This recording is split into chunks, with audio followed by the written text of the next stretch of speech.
Welcome to The Explainer. So today is September 17th, 2025, and we're going to break down the big forces that are really pushing and pulling the markets right now.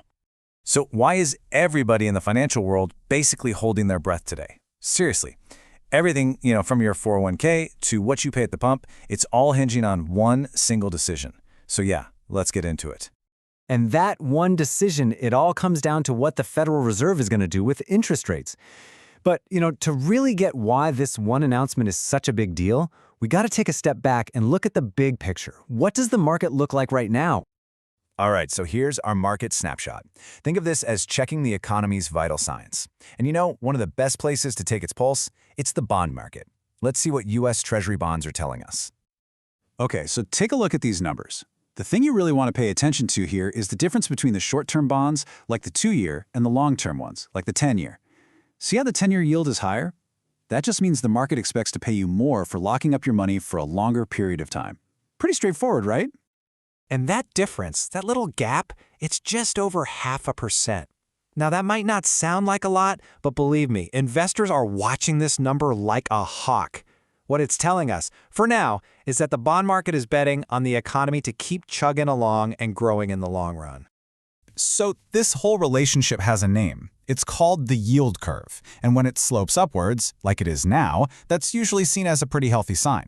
Think about it. If you think the economy is going to be better in 10 years, you'd want a bigger payout for waiting that long, right? That's what's happening. So the takeaway here is the market isn't exactly panicking about a recession, but it's definitely got its eyes glued on the Fed. And this optimism, it's not spread out evenly. You can see right here where the money has been flowing this year.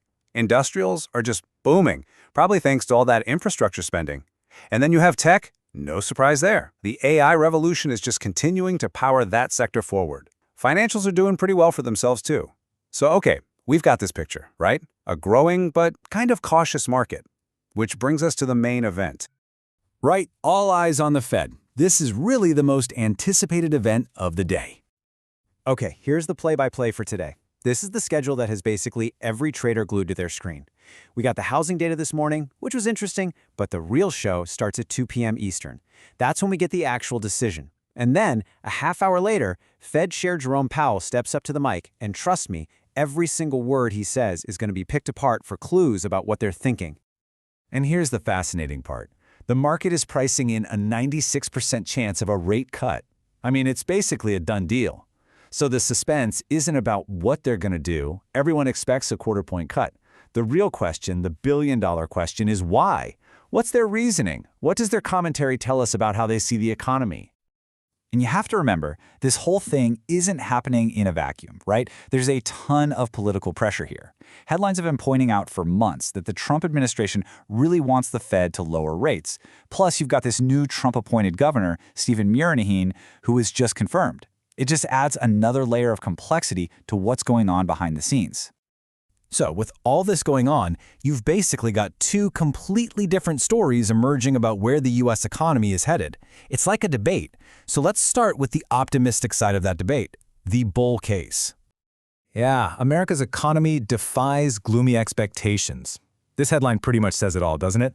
The people making this argument, the bulls, they're looking at the data and saying, hey, things are actually much stronger than all the pessimists would have you believe, and they've got some numbers to back that up. I mean, just look at this stuff. Q2 GDP growth came in at 3.3%. Nobody saw that coming.